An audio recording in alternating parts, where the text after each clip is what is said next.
श्री स्वामी समर्थ. नमस्कार मित्र आणि मैत्रिणींनो. येत्या 18 डिसेंबरला मार्गशीर्ष महिन्याचा शेवटचा गुरुवार आहे. बऱ्याच महिला स्त्रिया कुमारिका मुली मार्गशीर्ष महिन्याचे श्री महालक्ष्मीचे व्रत करत असतात, कारण या महिन्यात केलेली कोणतीही सेवा ही देवापर्यंत पोहोचतेच. मार्गशीर्ष महिना हा अतिपवित्र महिना मानला जातो, कारण हा महिना साक्षात भगवंतच असतो. मार्गशीर्ष महिन्यात जर आपण संपूर्ण विधिवत श्री महालक्ष्मीची पूजा केली तर आपल्याला नक्कीच फळ मिळते. लक्ष्मी सदैव आपल्या घरामध्ये वास करते. तर बघा मैत्रिणींनो, आज आपण आजच्या व्हिडिओमध्ये मार्गशीर्ष महिन्याच्या शेवटच्या गुरुवारी श्री महालक्ष्मी व्रताचे उद्यापन कसे करावे, जर कोणाला या शेवटच्या गुरुवारी मासिक पाळी किंवा सुतक असेल तर उद्यापन कधी करावे, या गुरुवारी की पुढच्या गुरुवारी, उद्यापन करताना किती स्त्रिया बोलवाव्यात, उद्यापन कसे करावे, जर स्त्रिया नाही मिळाल्या तर कुमारिका मुली चालतील का, किती स्त्रिया व किती कुमारिका मुलींना बोलवावे, उद्यापन करताना या चुका आवर्जून टाळा. उद्यापन कोणत्या वेळेला करावे, शुभ मुहूर्त कोणता, जर तुम्हाला बाहेर गावी जायचं असेल तर उद्यापन सकाळी केले तर चालते का, या सर्व प्रश्नांची उत्तरे आज आपण पाहणार आहोत. उद्यापन झाल्यानंतर कळशातील नारळाचे व धान्याचे काय करावे, ज्यांचा पहिला गुरुवार किंवा दुसरा गुरुवार किंवा तिसरा गुरुवार मासिक पाळीत किंवा सुतकामध्ये गेलेला आहे त्यांनी या गुरुवारी उद्यापन करावे का, जर एखाद्या स्त्रीला उद्यापनाच्या दिवशी मासिक पाळी आली तर त्यांनी उद्यापन कधी करावे, या सर्व आणि बऱ्याच प्रश्नांची उत्तरे आज आपण आजच्या व्हिडिओत पाहणार आहोत. त्यासाठी व्हिडिओ पूर्ण नक्की पहा. जर तुम्ही माझा व्हिडिओ पहिल्यांदा पाहत असाल तर चॅनेलला सबस्क्राईब करा, व्हिडिओला लाईक करा आणि मला कमेंटमध्ये श्री महालक्ष्मी नक्की लिहा.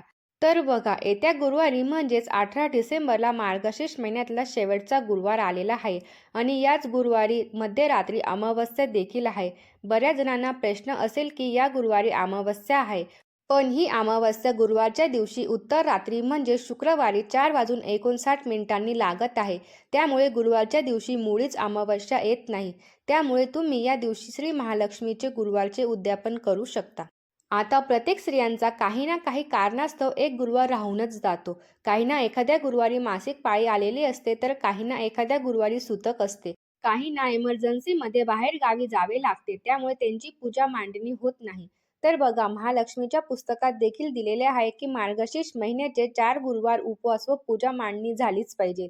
श्री महालक्ष्मीचे व्रत हे 4 गुरुवारांचे असते. त्यामुळे जर तुमचा एखादा गुरुवार चुकला किंवा टळला, काही कारणास्तव उपवास केला पण पूजा मांडता आली नाही, त्यांनी जरी मार्गशीर्ष महिना संपला तरी पौष महिन्यातला एक गुरुवार जास्त करावा व पूजा मांडणी करावी.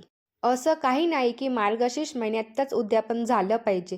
प्रत्येक स्त्रीचा एक गुरुवार हा मासिक पाळीमध्ये जातच असतो. खूप कमी स्त्रिया असतात ज्यांचे मार्गशीर्षचे 4ही गुरुवार उपवास व पूजा मांडणी होते. आता ज्यांचे मार्गशीर्ष महिन्याचे 4ही गुरुवार उपवास व पूजा मांडणी होते अशा स्त्रियांवर साक्षात महालक्ष्मीचाच आशीर्वाद असतो असे मानले जाते, कारण 4ही गुरुवार निर्विघ्नपणे तुमच्याकडून करून घेणे हे देखील महालक्ष्मीच्याच हातात असते.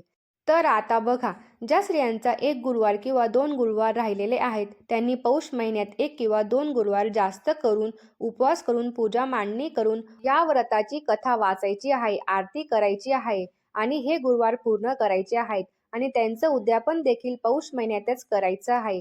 असं काही नाही की श्री महालक्ष्मीच्या व्रताचं उद्यापन मार्गशीर्ष महिन्यातच झालं पाहिजे. आपण या व्रताचं उद्यापन पौष महिन्यात देखील करू शकतो. त्यामुळे मनात कुठलीही शंका न आणता पौष महिन्यात उद्यापन करावे आणि ज्यांचे संपूर्ण 4 गुरुवार उपवास व पूजा मांडणी झालेली आहे त्यांनी 18 डिसेंबरला गुरुवारी या व्रताचे उद्यापन करावे. आता ज्या स्त्रियांना शेवटच्या गुरुवारी मासिक पाळी किंवा सुतक किंवा काही कारणास्तव बाहेर गावी जावं लागत असेल तर त्यांनी या गुरुवारी उद्यापन न करता पुढच्या गुरुवारी म्हणजेच पौष महिन्याच्या पहिल्या गुरुवारी उद्यापन करावे.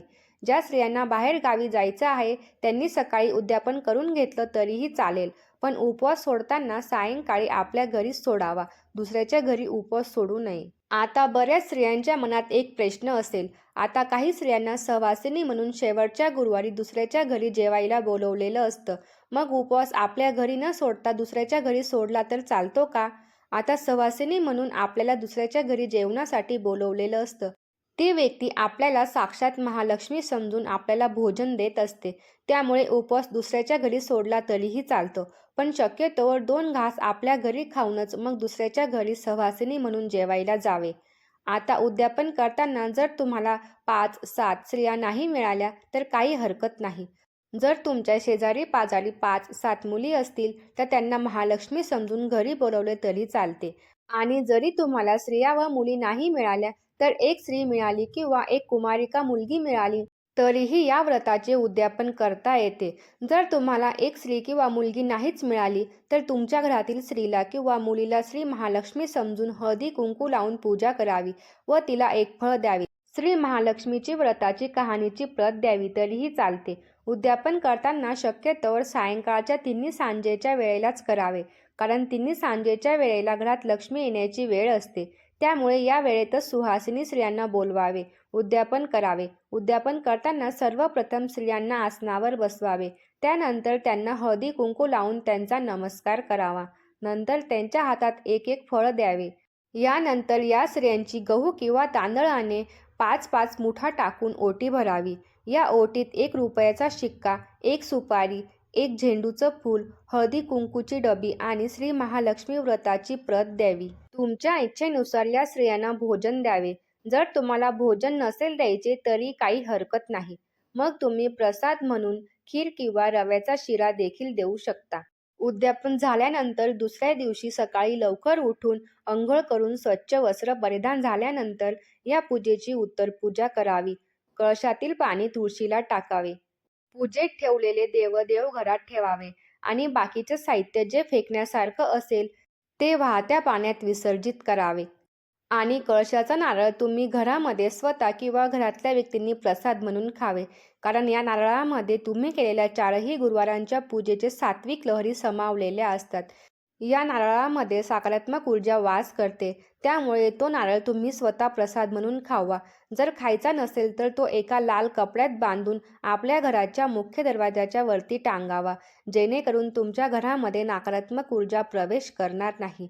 आता उद्यापन करताना या चुका आवर्जून टाळा. त्या कोणत्या आहेत ते मी तुम्हाला खाली सांगणारच आहे. उद्यापनासाठी शक्यतोवर सुवासिनी स्त्रियांनाच बोलवावे. विधवा स्त्रियांना बोलवू नये किंवा ज्या स्त्रियांना मासिक पाळी किंवा सूतक आहे अशा स्त्रियांना अजिबात बोलवू नये. कळशातील नारळ आपण स्वतः प्रसाद म्हणून खावे किंवा घरातल्या व्यक्तींनी खावे. ते इतर कोणीही बाहेरच्या व्यक्तींना खायला देऊ नये किंवा ते नारळ मंदिरात जाऊन फोडू नये. सुवासिनी स्त्रियांना प्रसाद देताना नेहमी गोडच प्रसाद द्यावा, तिखट प्रसाद देऊ नये. उद्यापनाच्या दिवशी आपण श्री महालक्ष्मी म्हणून सुवासिनी स्त्रियांना बोलवत असतो. त्यामुळे आपल्या घरात साक्षात महालक्ष्मीच येत असते असं मानून आपण त्यांना वाईट बोलू नये किंवा त्यांचा अपमान करू नये, त्यांची निंदा देखील करू नये. उद्यापनाच्या दिवशी घरामध्ये नेहमी प्रसन्न वातावरण ठेवावे आणि इतरांशी बोलताना नम्रपणे बोलावे. कोणाची निंदा करू नये. मन नेहमी प्रसन्न आणि आनंदित ठेवावे. व्हिडिओ कसा वाटला मला कमेंट करून नक्की सांगा आणि आवडल्यास जास्तीत जास्त शेअर करा. अशीच नवनवीन माहिती जाणून घेण्यासाठी व्हिडिओला लाईक करा आणि सबस्क्राईब करायला विसरू नका. श्री स्वामी समर्थ. जय जय स्वामी समर्थ.